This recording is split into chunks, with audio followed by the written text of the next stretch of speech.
She told everyone at brunch. He's the kind of guy women appreciate after they've already had their fun.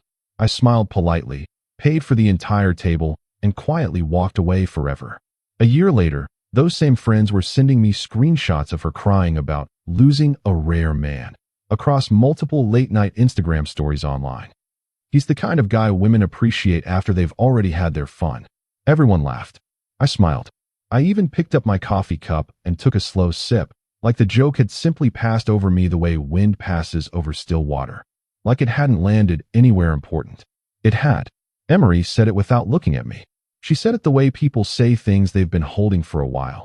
Casually, but with just enough precision that you know it wasn't accidental. It was rehearsed. It had been said before, probably in a group chat, probably with laughing emojis, probably more than once. The table laughed. Her friends, Jade, Mara, Soph, and a girl named Britt whose last name I never actually learned. All laughed in that particular way women laugh when they're agreeing with something they've already privately agreed to. Not discovering a joke. Confirming one. Reagan laughed too.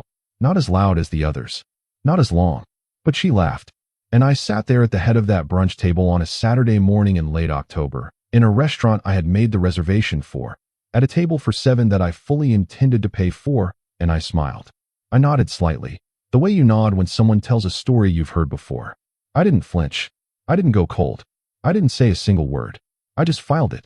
A year later, those same women would be sending me screenshots of Reagan crying on Instagram at 3 in the morning, posting long, spiral-wise stories with no punctuation about loss and timing and not knowing what you have. Her face in those screenshots looked tired in a way I hadn't seen before, like she'd been trying to explain something to herself for a long time and kept coming up short. At the time, though, none of that had happened yet. At the time, I was just a man at a brunch table, smiling at a joke made at his expense, deciding quietly what it meant. If you enjoy real stories like this, subscribe, because what happened next changed everything for me. Let me tell you what was at stake in that moment, because from the outside it probably looked like nothing. Joke at brunch. Guy smiles. Everyone moves on. What's the damage? Here's the damage. Reagan and I had been together for 2 years and 4 months. We'd talked about moving in together in the spring. We'd looked at 2 apartments, one in the Riverside district near the park, one closer to downtown where her commute would be easier. I had a rough number in my head for a ring. Not a date. Not a proposal plan. Just a number, saved in a note on my phone like a quiet intention I was carrying around with me. I'm Cooper, by the way. I was 29 at the time. Reagan was 27. We lived in separate apartments about 12 minutes apart in a mid-sized city that's just big enough to feel like something's always happening, but small enough that everyone who matters eventually ends up at the same brunch. I worked in commercial real estate. Not glamorous. Not the kind of job that gets you attention at parties. I wore decent clothes, drove a reliable car, kept my apartment clean, paid my bills early.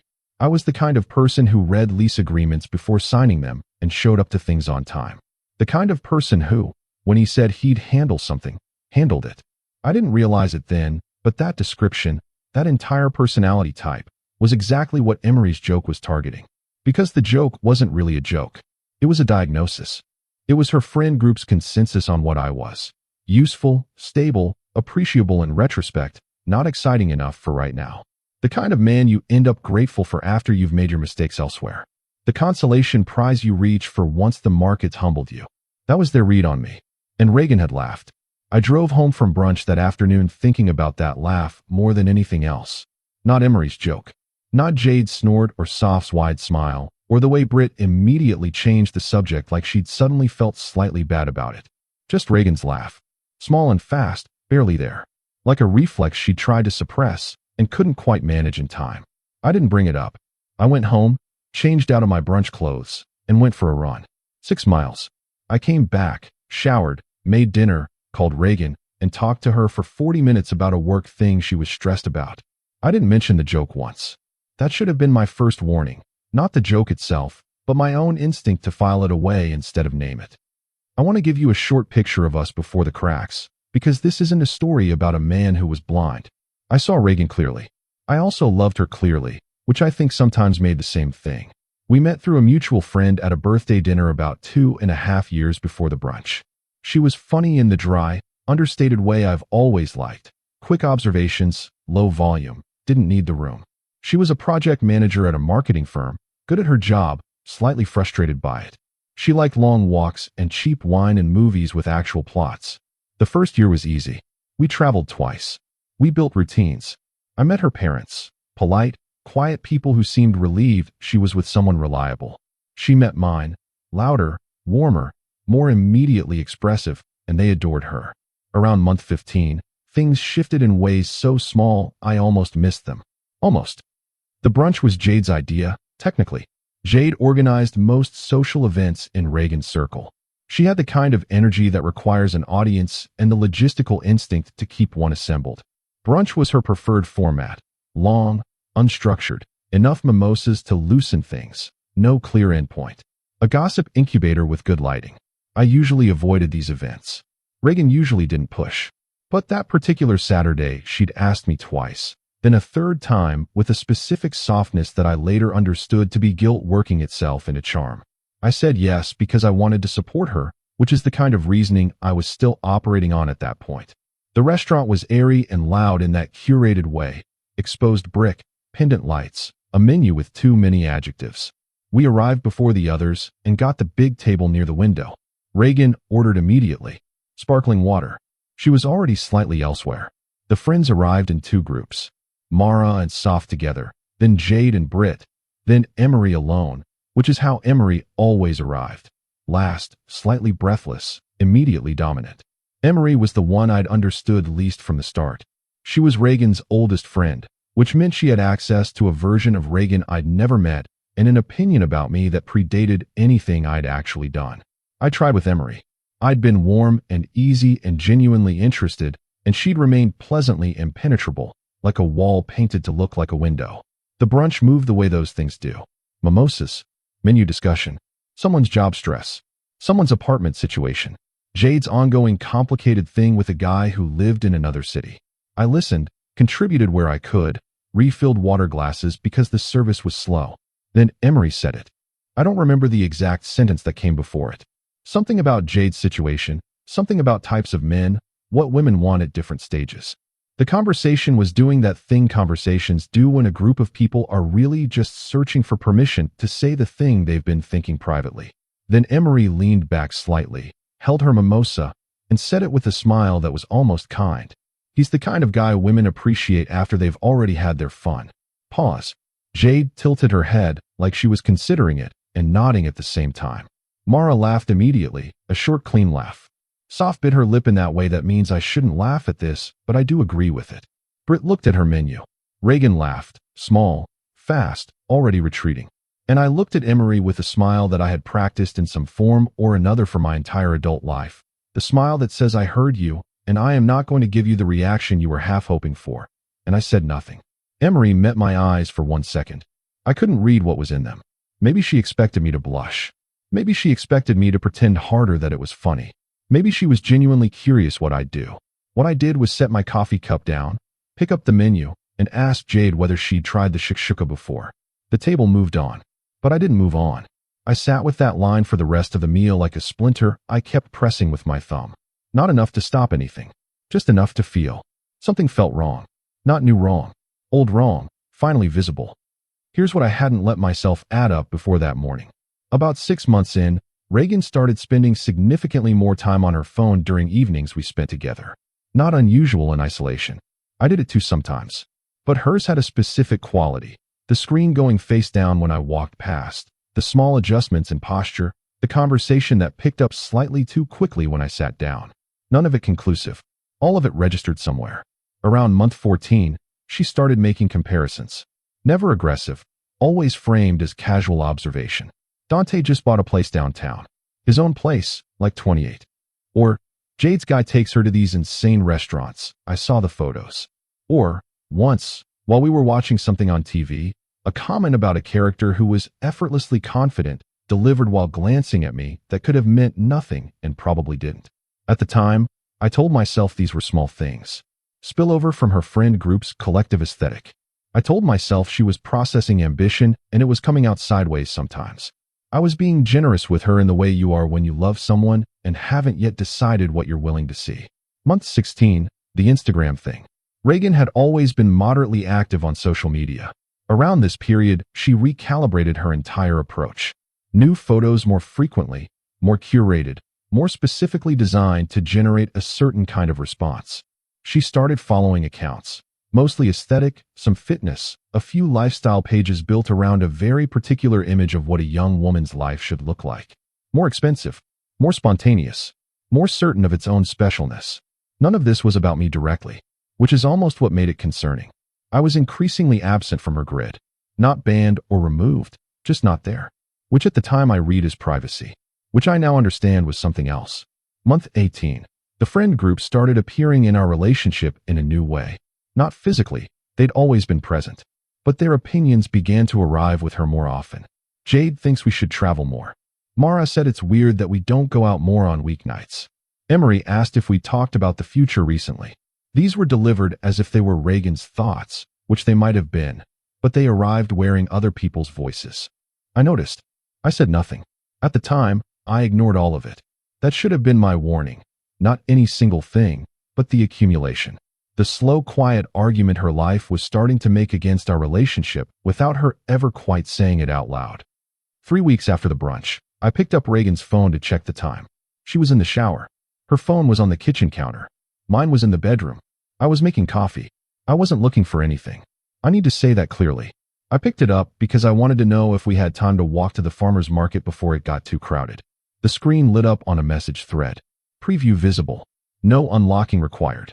It was from a contact saved as just a first name, Tyler, and the preview read, "Can't stop thinking about Saturday honestly." I set the phone down. I went back to making coffee. I stood at the counter and made the coffee very carefully, measuring the grounds, waiting for the water to reach the right temperature. I was doing the thing I always do when something large happens, finding a small controllable action and doing it with absolute precision. Reagan came out of the shower 20 minutes later and I handed her a cup and she said, "Thank you. You always make it better than me," and I smiled and said, "You just need a better kettle," and she laughed, and the morning continued. I didn't mention the message. I didn't ask about Tyler. I didn't check her phone again. But everything that morning had changed shape. All of it. The apartment, the coffee, her laugh, the way she touched my arm as she passed me on the way to the bedroom. I wouldn't understand the full shape of that change until months later. What happened next surprised even me, because my response wasn't anger. It wasn't suspicion that curled into investigation. It was a kind of terrible calm, like something had been decided and I was only just now receiving the notification. I sat down on the couch with my coffee and thought about the brunch, and the comparisons, and the Instagram, and the friends whose opinions had started arriving in place of hers. And I thought, I already know what this is. I've known for a while. I just haven't let myself finish the thought. I finished the thought. Then I tucked it away again, which I am not proud of. Because 2 days after the Tyler message, Reagan came home to my apartment with groceries and made dinner. Pasta? From scratch, the way I'd taught her to make it when we first started dating. And she was warm and fully present in a way she hadn't been in months. She asked about my week with actual interest.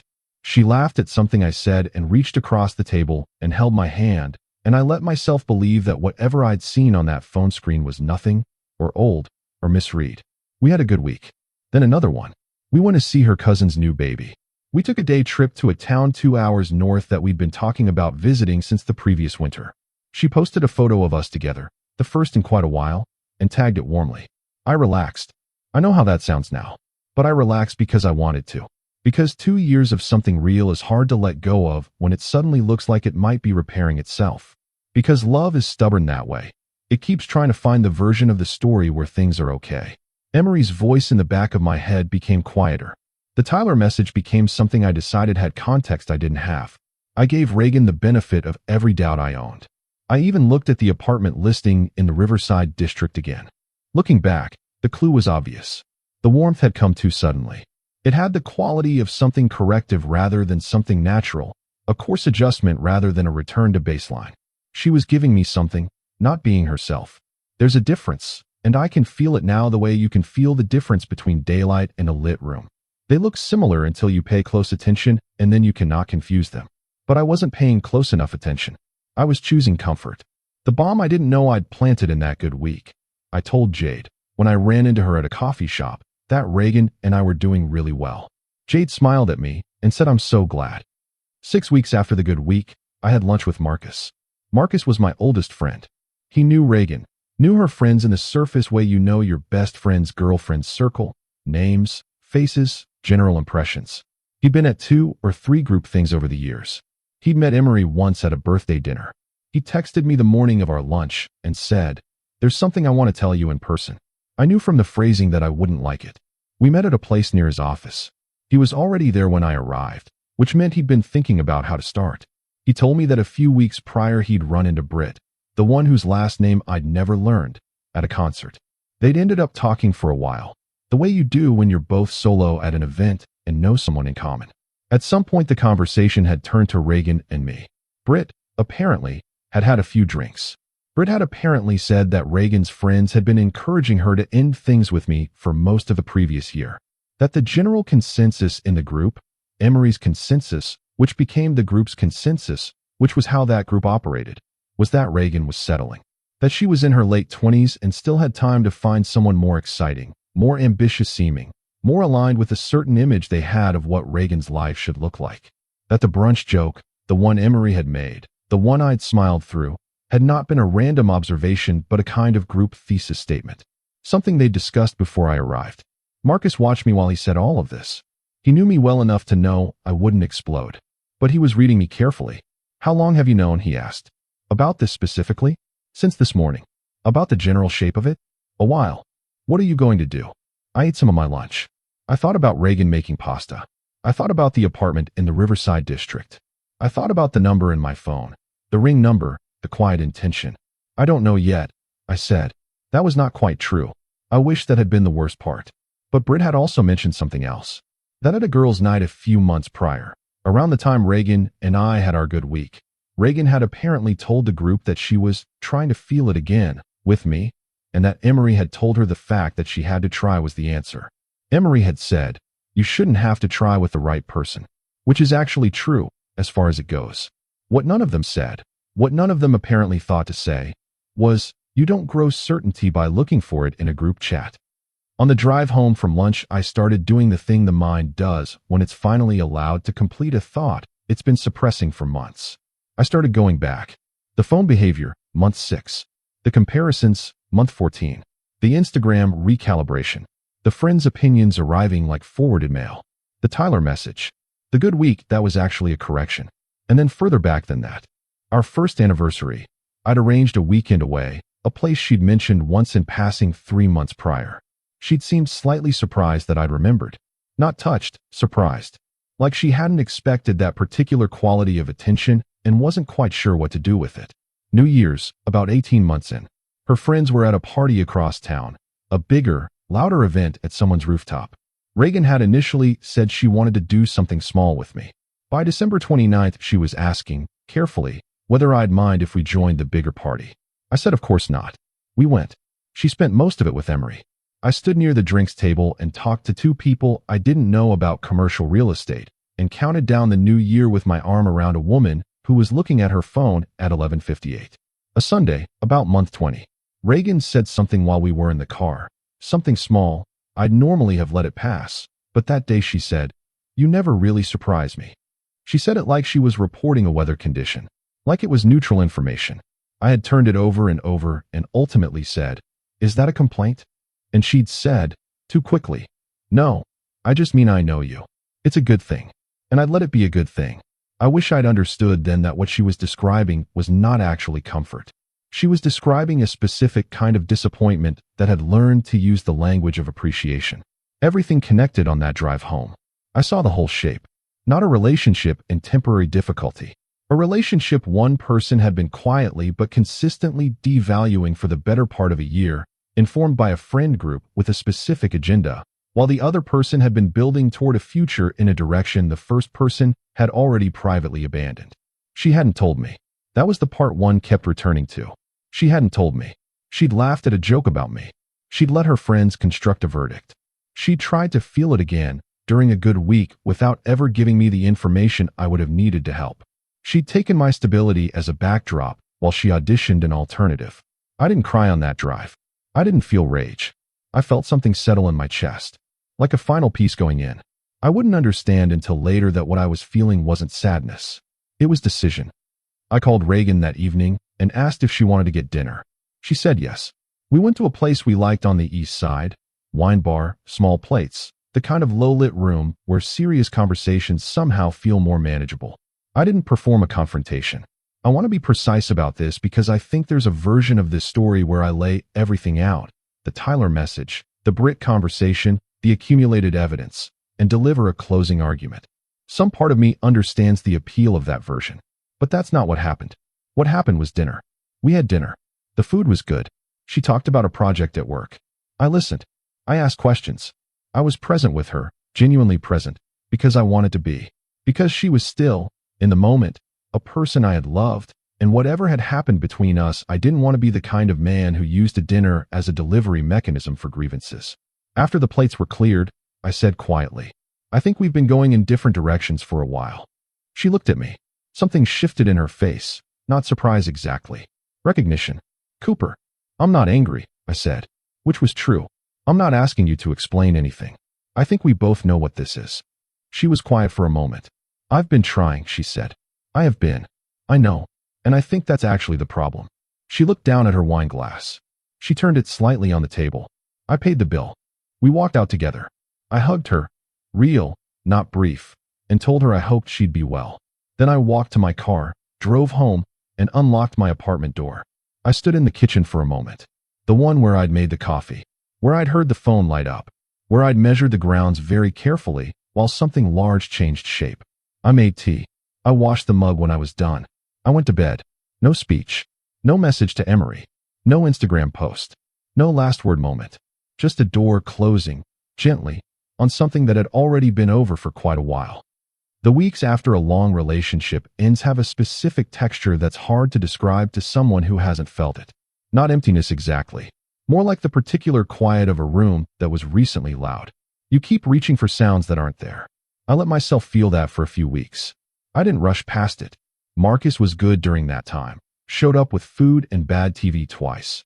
Asked how I was in the way that means actually, how are you? And I told him the truth, which was, better than expected, working through it. By January, I was at the gym consistently, which I had been inconsistent about for most of the previous year. There's something clarifying about lifting things. The weight either moves or it doesn't. There's no ambiguity about whether you're making progress. Work picked up. I'd been cautious about a commercial deal for most of the fall. Too much going on, energy split.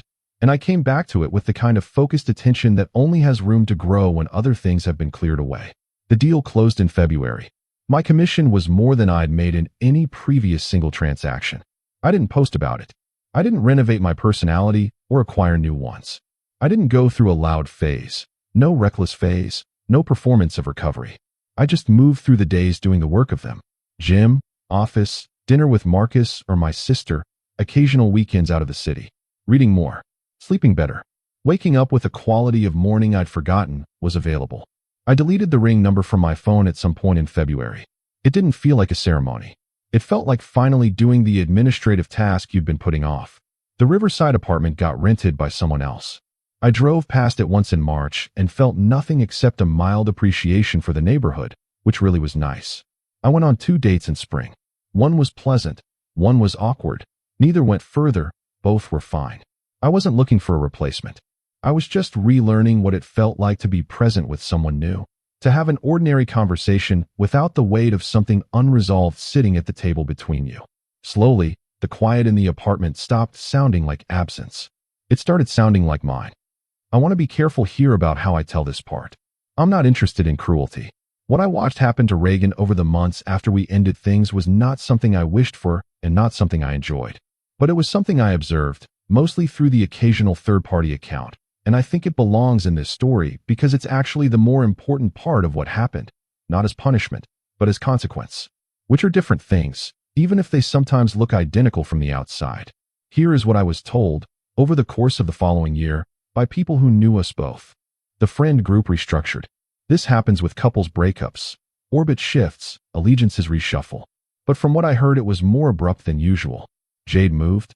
She was in another city by summer. Mara got serious with someone, and her availability contracted naturally. Britt, who had felt guilty enough about the overheard conversation to apparently stop attending group events even before the breakup, was largely absent. The group that had felt so unified around that brunch table turned out to be mostly a function of the Sunday morning itself. A format, not a foundation. There was someone new in Reagan's life by April. I heard about him in the loose, fragmentary way you hear about an ex's new relationship when you share a social perimeter. Not from her, not from anyone who knew them well, just ambient information. His name was either Derek or Darian. No one could quite agree. He had visible ambition of the kind that photographs well. He was, by all accounts, exciting.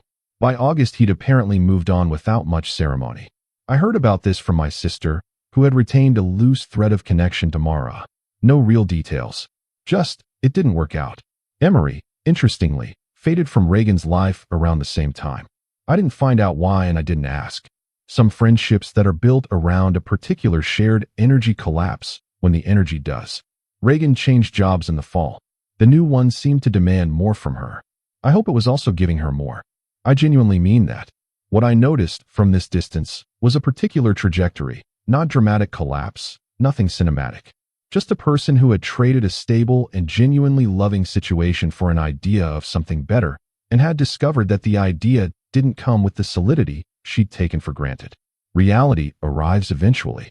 It doesn't announce itself. It just becomes the room you're standing in. It was a Thursday night in November, about 13 months after the brunch, just over a year after our dinner at the wine bar, when Marcus texted me a screenshot. "You're going to want to see this," he wrote. "Are you somewhere comfortable?" I was at home. I told him yes. The screenshot was from Reagan's Instagram story. She'd posted a series of them, apparently, between midnight and 2 in the morning. I only saw 3 of the 6 or 7 because by the time Marcus sent them, the others had expired. The first one was text on a dark background, those particular story formats designed for confessional language. It said something about realizing too late what stability actually means. That it's not boring. That it's the most underrated thing in the world. The second one quoted something. I don't know where she found it. About how rare it is to find someone who is both emotionally present and consistently there. That you don't understand the value of that consistency until you've been without it. The third one was just a sentence. I had that, and I didn't understand what I had. No name. No tag. No direct reach. Just out into the air of the internet at 1:30 on a Thursday morning. Marcus texted. The girls saw it. Soft screenshotted it to everyone. Mara sent it to my sister. It's been circulating. He sent me 2 more screenshots, forwarded from Mara through his sister. Different friends reacting to the stories. The general read, Reagan was not doing well. Reagan was processing something publicly that she'd apparently been carrying privately for a long time. Reagan was, one message said, finally getting it. I sat with my phone for a moment. Then another message from Marcus. She posted another one. Just now. I waited. He sent it. It was the simplest of all of them. No quote. No aesthetic framing. Just white text on a black background. I told myself he was safe, and I meant it as something small. I didn't know yet that safe is everything. I set my phone face down on the table. I sat in the quiet of my apartment. Outside, the city made its ordinary sounds. A car passing. Someone's music a floor below. The particular nighttime hum of a building full of people living their separate lives. I didn't feel what I thought I'd feel. I'd imagined this moment before. Not precisely, not consciously, but somewhere in the architecture of getting over something there's always a placeholder for the moment you find out you were right about what you'd lost. I'd imagined it might feel like vindication, or grief reopened, or at minimum some complex emotional cocktail that required processing. What I felt was very quiet. Not cold. Not triumphant. Not sad. Just settled. Like something had been confirmed that I had never really needed confirmed, but whose confirmation was nonetheless clean and complete. I thought about the brunch table. About Emery's voice doing that precise little verbal scalpel work. About Reagan's quick laugh, already retreating. About me, picking up the coffee cup, smiling the smile I'd practiced. I thought about the wine bar. About how I'd chosen not to perform a confrontation. About the hug at the end that was real and not brief. I thought about the gym in January. The deal in February. The Riverside apartment I'd driven past in March. I thought about this apartment, this quiet, orderly, entirely mine apartment, and the specific quality of its silence, which by now I had learned to hear not as absence, but as peace. Marcus texted one more time. You okay? I wrote back, yeah, I'm good. Thanks for sending. I put my phone on the charger and went to bed. The forwarded screenshots kept arriving for a day or two, various mutual threads redistributing them the way social information distributes through a network, not maliciously, just with the momentum of things that have somewhere to go. I looked at them once. I didn't look again. Reagan never reached out directly. No text. No DM. No voice note via anyone. Maybe she knew not to. Maybe she hadn't decided to. Either way, nothing came. I didn't reach out either. Some people, hearing this story, expect there to be a closing moment, a final confrontation or a healing conversation, or at minimum a last message sent from one person to the other that ties off the thread. I understand that impulse. Narrative wants shape. Resolution wants to be visible. But the resolution was already there.